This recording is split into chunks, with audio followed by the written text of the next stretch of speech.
दोस्तों स्वागत है आपका अपने YouTube चैनल पर। दोस्तों AWTPO की थर्ड शिफ्ट की साइंस यहाँ पर देखने वाले हैं।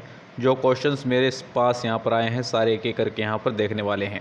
अगर आपने भी थर्ड शिफ्ट के अंदर एग्ज़ाम दिया था तो आप ज़रूर बताना कि आपके शिफ्ट के अंदर ये क्वेश्चन थे या नहीं थे। ठीक है, चलिए स्टार्ट करते हैं। फर्स्ट क्वेश्चन यहाँ पर पूछा गया था, सैक्रिन का दूसरा नाम क्या है। ठीक है, तो इसको बोलते हैं हम ऑर्थोसल्फो बेंजीमाइड। जो ऑर्थोसल्फो बेंजीमाइड होता है इसे ही हम क्या कहते हैं, आपका सैक्रिन।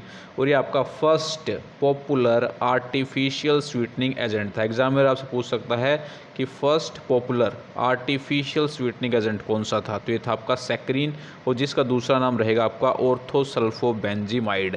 अदर इंपॉर्टेंट फैक्ट्स देख लेते हैं सैक्रिन के।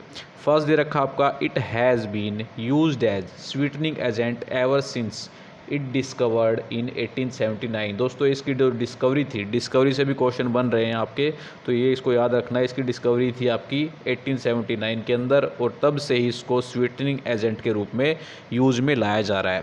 सेकंड आपसे पूछा जा सकता है, ये केन शुगर से कितना स्वीट टेस्ट है, कितने गुना आपका स्वीट रहेगा, तो ये आपका रहेगा 550 टाइम, 550 गुना ये आपका केन शुगर से स्वीट टेस्ट इन नेचर रहेगा।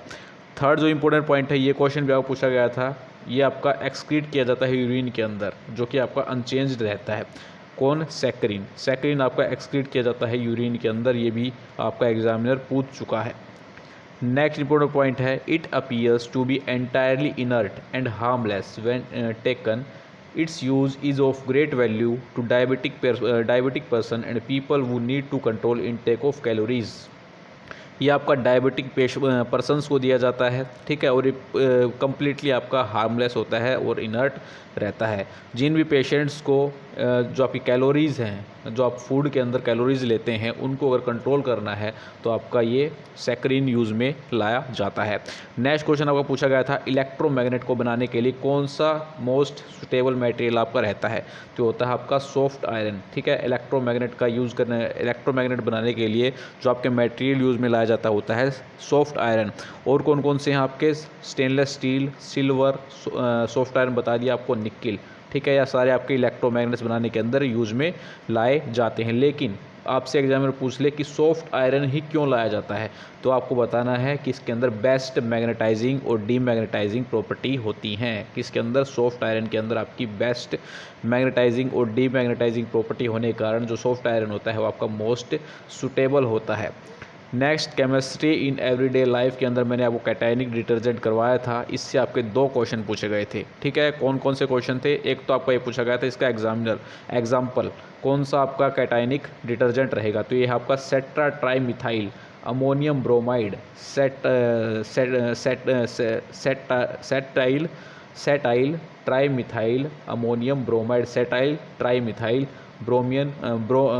ट्राई मिथाइल अमोनियम ब्रोमाइड, ये आपका कैटायनिक डिटर्जेंट रहेगा। ये आपका क्वाटरनरी अमोनियम सरफेक्टेंट होता है, ये भी आपको यहाँ पर याद रखना है। ठीक है, फर्स्ट पॉइंट देख लेते हैं यहाँ पर, ये आपको पूछा गया था, और सेकंड क्या पूछा गया था वो कैंडिडेट को भी याद नहीं था। फर्स्ट पॉइंट है आपका, cationic detergents are quaternary ammonium salts of amine. ये आपके क्वाटरनरी अमोनियम साल्ट्स होते हैं किसके? अमीन्स के। ठीक है, और इनके अंदर जो एनायंस होते हैं वो होते हैं आपके एसीटेट्स, क्लोराइड्स और ब्रोमाइड्स। ठीक है, क्वाटरनरी अमोनियम साल्ट्स होते हैं अमीन के, और इसके अंदर जो आपके एनायन रहेंगे वो एसीटेट, क्लोराइड्स और ब्रोमाइड्स।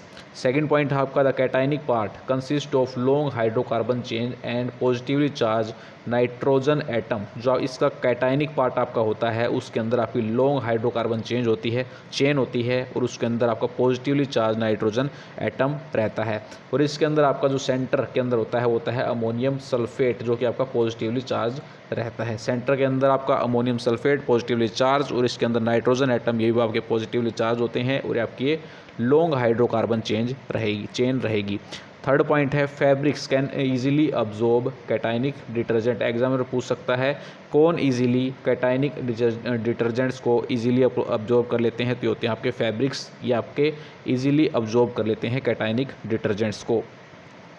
नेक्स्ट आपकी पूछी गई थी प्रिंसिपिया, जो बुक थी आपकी इसैक न्यूटन की, ये आपकी कब पब्लिश की गई थी, तो ये की गई थी आपकी, इसका फर्स्ट एडिशन आपका पब्लिश हुआ था 5 जुलाई 1687 को। इसका फर्स्ट एडिशन यहाँ पर आपका पब्लिश हुआ था, किसका? Principia Mathematica.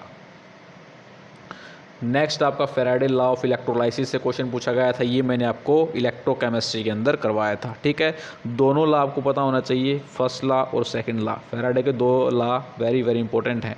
फर्स्ट लॉ आपका है यहाँ पर, the amount of chemical reaction which occurs at any electrode during the electrolysis by a current is proportional to the quantity of electricity pass through the electrolyte solution or mist। ये आपकी ये इसके अंदर बोला गया है आपका जो आपकी अमाउंट होती है केमिकल रिएक्शंस की, जो आपकी होती है कहाँ पर, इलेक्ट्रोड पर होती है जब हम इलेक्ट्रोलाइसिस करवाते हैं। ठीक है, तो उस वाले केस के अंदर जो आपका करंट होगा वो प्रोपोर्शनल होगा आपका क्वांटिटी ऑफ इलेक्ट्रिसिटी जो कि आपकी इलेक्ट्रोलाइट के अंदर से पास की गई है। ठीक है, तो आपको याद रखना है, first law very very important है।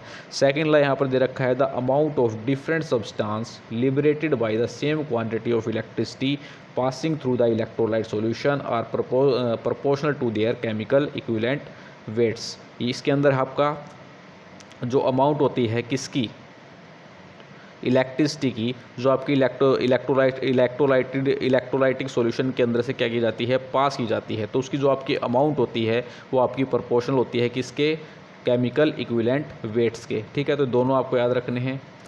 सेकंड लॉ के अंदर Q is equal to I T होता है, डायरेक्ट ये एग्जाम के अंदर पूछ सकता है। तो क्यू आपका कुलम के अंदर होता है, आई आपका एम्पियर, टी आपका सेकंड के अंदर होता है, तो Q is equal to I T यहाँ पर रहेगा।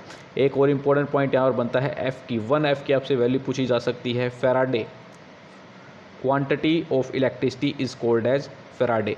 डायरेक्ट एग्जामिनर पूछ सकता है कि जो आपकी इलेक्ट्रिसिटी क्वांटिटी होती है उसको क्या बोलते हैं, फेराडे, और इसका जो सिंबल होता है एफ, और इसका जो आपका वैल्यू ली जाती है होती है आपकी 96,500 coulomb mole inverse. 96,500 coulomb mole inverse यहाँ पर इसकी जो है वो क्या रहती है, वैल्यू रहती है।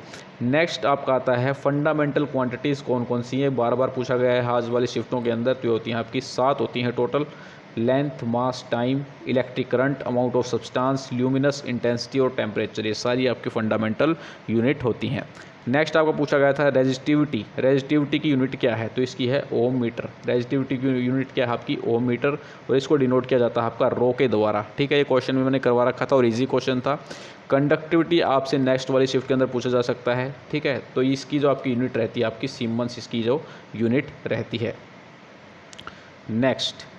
नेक्स्ट क्वेश्चन आपसे पूछा गया था गैलियम का मेल्टिंग पॉइंट कितना है, तो ये आपका रहेगा 30 डिग्री सेल्सियस। ठीक है, नेक्स्ट वाली शिफ्ट के अंदर आपसे सीजियम का पूछ सकता है 28 डिग्री सेल्सियस। ये क्वेश्चन आपका ऐसे बनता है क्योंकि ये आपकी कुछ ऐसी मेटल्स होती हैं जो आपकी ह्यूमन पाम यानी कि जब हथेली पर रखते हैं तो ये आपकी क्या होती हैं, पिघल जाती हैं।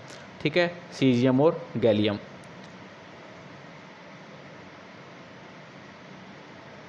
नेक्स्ट आपका ऑक्सीजन फैमिली से पूछा गया था। ठीक है, ऑक्सीजन फैमिली से क्वेश्चन क्या था वो कैंडिडेट को भी याद नहीं था, लेकिन मैं कुछ इंपॉर्टेंट फैक्ट यहाँ पर आपको करवा देता हूँ। ऑक्सीजन फैमिली जो आपकी ग्रुप 16 आपका पीरियोडिक टेबल के अंदर एग्जामिनर पूछे कि इसको क्या बोला जाता है, तो ऑक्सीजन फैमिली को कहा जाता है चैल्कोजन। ऑक्सीजन फैमिली क्या कहा जाता है, चैल्कोजन, और ग्रुप 16 के अंदर आता है। इसके अंदर कौन कौन से एलिमेंट होते हैं आपके, ओल्ड स्टाइल से टीपो।